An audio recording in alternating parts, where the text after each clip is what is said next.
જય શ્રી કૃષ્ણ. જય હો, મંગળમય હો. જગતના તમામ તત્વો પાસેથી ખૂબ જ શીખવવાનું છે. જેઓ 24 કલાક સતત અવિરત પોતાની ડ્યુટી બજાવી રહ્યા છે. સૂર્યનારાયણ 24 કલાક ઓન ડ્યુટી પર છે. આપણે ત્યાં સૂર્યાસ્ત થાય છે, જ્યારે પરદેશમાં સૂર્યોદય થાય છે. 24 કલાક આજ યુગો યુગોથી સૂર્યનારાયણને થાક નહીં લાગતો હોય, સતત ભ્રમણ કરી રહ્યા છે. અને તેથી જ આપણે એને ભગવાનનું સ્વરૂપ માનીએ છીએ, સૂર્યનારાયણ કહીએ છીએ. સતત પ્રેરણાત્મક એમની જે સફર છે આખા જગતમાં, જગતના જીવોને તાપ, અગ્નિ, હૂંફ દેવાની જે એમની પ્રક્રિયા છે, પ્રભુ પ્રત્યેની ક્રિયા છે, એ આખા જગતને જીવાડી રહી. વિચારો કે સૂર્ય ન હોત તો શું થાતા પૃથ્વીનું. સૂર્ય 5 તત્વોમાં અગ્નિ તત્વ છે. તેથી જ આપણે સવારના પહોરમાં સૂર્યનારાયણને જલનો અર્ઘ્ય દઈએ છીએ. જલનો અર્ઘ્ય દઈ અને આપણે શક્તિ માગીએ છીએ, સ્ફૂર્તિ માગીએ છીએ. 3 પ્રકારનો અગ્નિ આપણી અંદર છે. માનવોની અંદર જ આ 3 પ્રકારનો અગ્નિ છે, બાકી પશુ પંખીમાં નથી. એક છે કામાગ્નિ, બીજો છે ક્રોધાગ્નિ અને ત્રીજો છે જ્ઞાનાગ્નિ. મહિલાઓમાં કામાગ્નિ છે, જબરજસ્ત કામ ભર્યો છે. સતત વસ્તુઓ ભેગી કરવી, ઘરેણાઓ વસાવવા, ડ્રેસો, સાડીઓ, મેકઅપના સાધનો વસાવવા, ઘરનું રાચ રચેલું વસાવવાનો ભયંકર શોખ. સેલની જાહેરાત જોઈ નથી અને 7 કામો છોડી અને મહિલા દોડી નથી.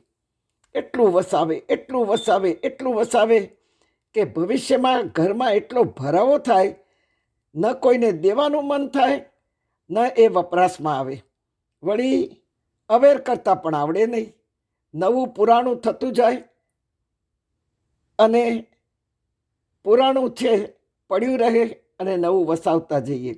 કોઈને દેતા પણ જીવ ન ચાલે અને સતત રોજે રોજ જેમ જેમ નવું આવતું જાય તેમ કામાગ્નિ શરીરમાં જુવાળની જેમ પ્રગટ થતો જાય. કામાગ્નિ શરીરની યુવાન વયની શક્તિ, વસ્તુઓ ભેગી કરવામાં, ઘર સજાવવામાં વપરાઈ જાય. કામાગ્નિ કામ પૂરો કરવામાં, શક્તિમાં અગ્નિ જે છે તે વપરાઈ જાય અને ઉંમરનું કામ કરે, ઉંમર ઘસાતી જાય. બહુ જ વિચાર કરવાની જરૂર છે મહિલાઓને, ખૂબ જ એમ. જીવનને મૃત પાઈ જો કોઈ કરી નાખતું હોય તો કામાગ્નિ.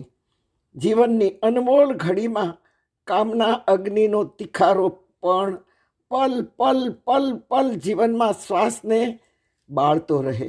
બસ 40 પછી 40 એટલે ચાલતા શીખવાનું છે, પણ 40 તો આપણે દોડતા થઈએ, કારણ કે ઘણી જવાબદારીઓ જીવનમાંથી પૂરી થઈ ગઈ હોય, બાળકો મોટા થઈ ગયા હોય, હવે એની મળે એ કામ એનું સંભાળી લેતા હોય, એટલે આપણે કાંઈ હવે ચિંતા ન હોય મહિલાઓને. 40 એટલે 40, હવે હું દોડીશ નહીં.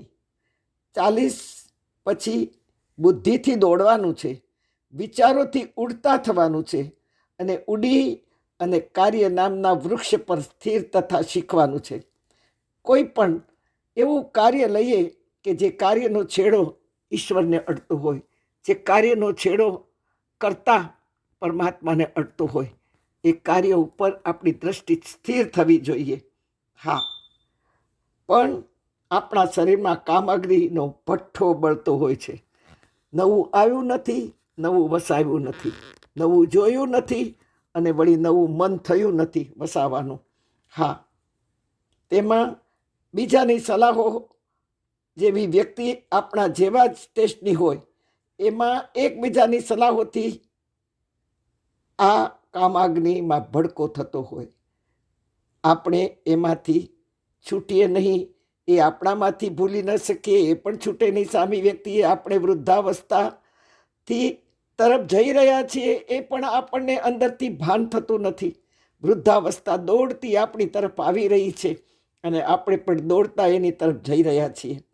કામાગ્નિ પહેલાં તો વિવેક ગુમાવે, બીજું વૃદ્ધાવસ્થાની યાદી ભૂલાવે કે હવે આપણે વૃદ્ધ થઈએ છીએ, હવે આ વસ્તુની આપણને જરૂર નથી, આ આભૂષણોની આપણને હવે જરૂર નથી, આવા વસ્ત્રો પહેરવાની હવે આપણને જરૂર નથી. આ વૃદ્ધાવસ્થાની યાદી ભૂલાવે. ત્રીજું, કામાગ્નિથી દાઝેલા આપણો સ્વભાવ બગાડે. આપણે ન કરી શકીએ, બીજા કરે તો આપણો કામાગ્નિ ભડકી ઉઠે. કામાગ્નિ ભોગવવાની મર્યાદા નષ્ટ કરે. આ ચોથી વાત કરીએ તો કહી આપણે શકીએ કે હવે શું કરશું.